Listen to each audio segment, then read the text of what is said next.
Son hechos que vamos a analizar con Boris Duarte, él es docente en la Universidad Nacional de Colombia, analista político, también con nosotros desde Bogotá. Profesor Duarte, ¿cómo está? Muy buenas noches, bienvenido. Muy buenas noches, muchas gracias por la invitación. Un saludo a toda la teleaudiencia que nos sigue en distintos lugares de América Latina de Telesur. Muchas gracias, profesor. ¿Por qué cree usted que pese a todo el nivel de presiones que hubo políticas, mediáticas y la última, la más reciente, horas antes de que se diese la hora cero del inicio del paro, la judicial a través de esta acción de tutela, pese a todo ello, pues hubo millones de personas en las calles?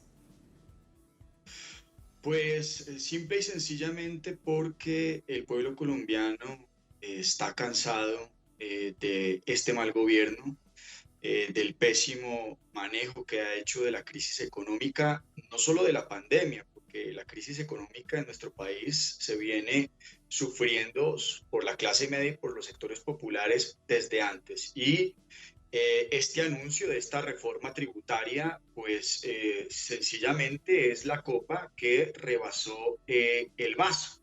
Y por eso en todo el país, de manera masiva, salió la ciudadanía a protestar y a rechazar esta actitud del mal gobierno.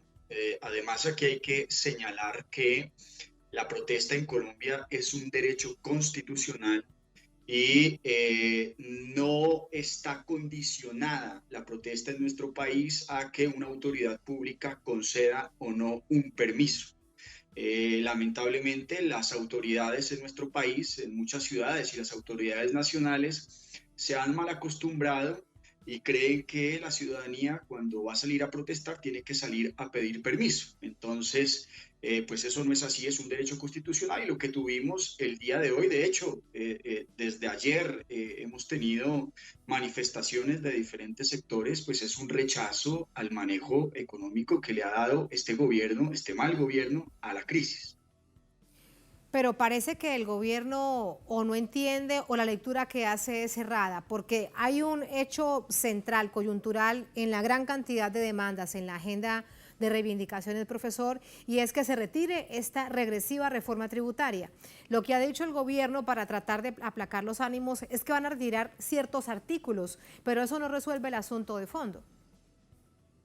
No, definitivamente el gobierno lo que ha hecho con los anuncios, pues que sus voceros han salido a plantear en distintos medios es mentirle al país. Empezando porque esta reforma tributaria, que es una de las reformas más regresivas que hemos tenido en las últimas décadas en el país, ha sido llamada eufemísticamente Ley de Solidaridad Sostenible.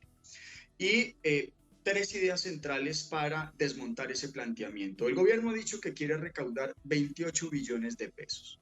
De esos 28 billones de pesos, las líneas principales son fundamentalmente el aumento del IVA, aumentar la base de gravable de personas naturales, es decir, a los trabajadores de este país, y aumentar en menor medida el aumento de la base gravable de personas jurídicas. De esos 28 billones, el uso de ese dinero está distribuido de la siguiente manera. Para mantener el programa de ingreso solidario, que es lo que supuestamente le da el nombre a esta reforma, apenas se destinarían 4.6 billones de pesos.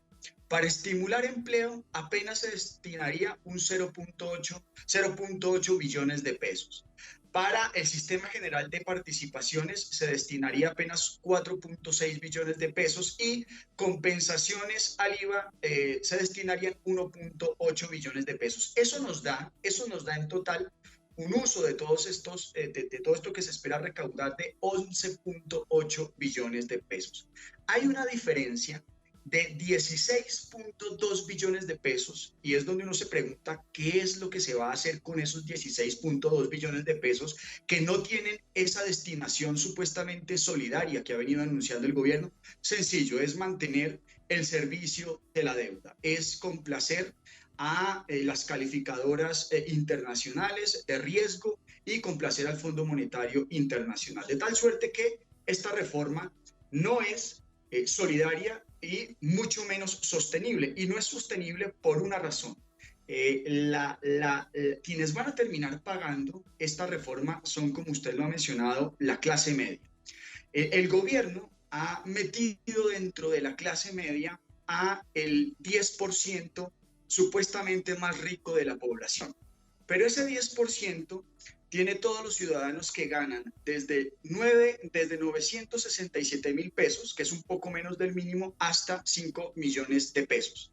Pero esta reforma no toca de manera particular al 1% de la población que concentra en nuestro país el 25% de la riqueza. Esto va a afectar a personas que ganan desde un salario mínimo, insisto, contratistas del Estado que pueden tener salarios de entre 2 y 3 millones de pesos y otros trabajadores que pueden estar ganando entre 2 y 4 o 5 millones de pesos, que es la clase media de este país, no son los grandes ricos de este país. De tal manera que esta es una reforma tributaria que lo que busca es ponerle impuestos a los trabajadores, pero no le pone impuestos, por eso decimos que es regresiva, a el patrimonio de las grandes empresas y de las grandes riquezas en este país. Y lo que tuvimos hoy es una ciudadanía que sabe que el gobierno le está mintiendo y que salió a rechazar esta reforma tributaria porque pues es una reforma asfixiante, es una reforma completamente regresiva y por lo tanto anticonstitucional. Que el gobierno salga a decir que va a quitar el gravamen en algunos productos de la canasta familiar definitivamente no resuelve el problema. Aquí se requiere una reforma que redistribuya la riqueza y el ingreso en nuestro país. Y que se le quiten unos cuantos ceros, por ejemplo, al Ministerio de la Defensa, que va todo para el aumento de la guerra, sin la implementación de la paz, que es parte también esto de lo que hoy escuchábamos en algunos de los testimonios. Ahora, desde la perspectiva política, profesor, ¿qué cree usted? ¿Cómo ve el escenario dentro del Congreso? Aquí hay algo bastante anecdótico, si se quiere, y es que Uribe Centro Democrático, el partido de gobierno, en particular el expresidente Uribe, dice que no está de acuerdo con ello. Estamos hablando de una estrategia mediática, alguna situación de imagen para tener en cuenta. ¿Cómo ve usted el escenario político? Por supuesto, no se puede perder de vista un elemento fundamental y es que estamos en un periodo preelectoral. Todas las fuerzas políticas del país empiezan ya a calentar motores, a presentar sus candidaturas para lo que serán las próximas elecciones presidenciales. Y por supuesto, el Centro Democrático muy hábilmente lo que ha venido haciendo es desgastar a este gobierno, desgastar a su presidente e incluso llegar a criticarlo, como bien lo señalas tú. Y eso pues es perfectamente entendible en un contexto electoral y explica es simplemente una estrategia mediática, efectivamente, pensada pues en un escenario de disputa electoral que se viene en lo inmediato. Pero en últimas, este fracaso de este gobierno es responsabilidad del partido de gobierno y claramente el partido de gobierno es el Centro Democrático. Así hoy quiera salir a plantear que no, que esa reforma no es conveniente, llamar al gobierno para que trate de concertar en el Congreso de la República. Esos son realmente falacias pues del partido de gobierno, son estrategias mentirosas, pero yo creo que en el 2000, las elecciones que se vienen, el pueblo colombiano es posible que dé una sorpresa y que definitivamente pues rechace este modelo de gobierno, esperaríamos, ¿no? Sí, profesor Duarte, por último, ¿usted cree que pese a toda la presión social ahora vista en millones en las calles, van a mantener la reforma tributaria? Bueno, hay que decir primero que todo que es la hora y todavía la gente está en las calles y las cacerolas se siguen escuchando. Esta es una apuesta de movilización que va mínimo hasta el 1 de mayo. Es una movilización que se viene reactivando como en muchos países de América Latina y bueno, particularmente acá en el nuestro la pandemia frenó un poco la movilización, pero la movilización se viene rearticulando, la protesta va a venir aumentando. Sí, eso es lo primero que habría que señalar. Por otra parte, es importante plantear que la agenda política del movimiento social y popular colombiano es una agenda de mediano y largo plazo que, insisto, se viene rearticulando.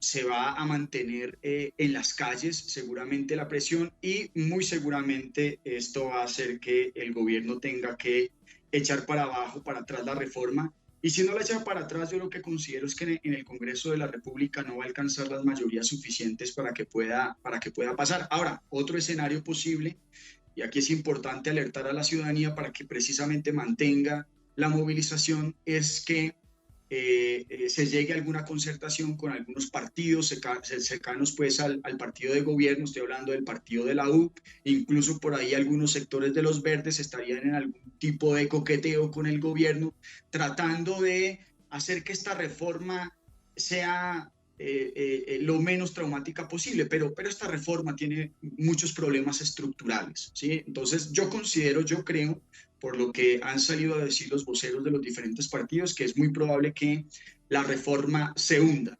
Y yo creo que el gobierno trataría de evitar esto y lo más seguro es que la retire y que busque de alguna manera algún tipo de concertación. Vamos a ver lo que sucede. Bien, dice usted que el próximo 1 de mayo es otro gran pulso que se mide en las calles. Profesor, muchas gracias. Muy buenas noches. Bueno, a ustedes muchas gracias. Feliz noche. Muchísimas gracias.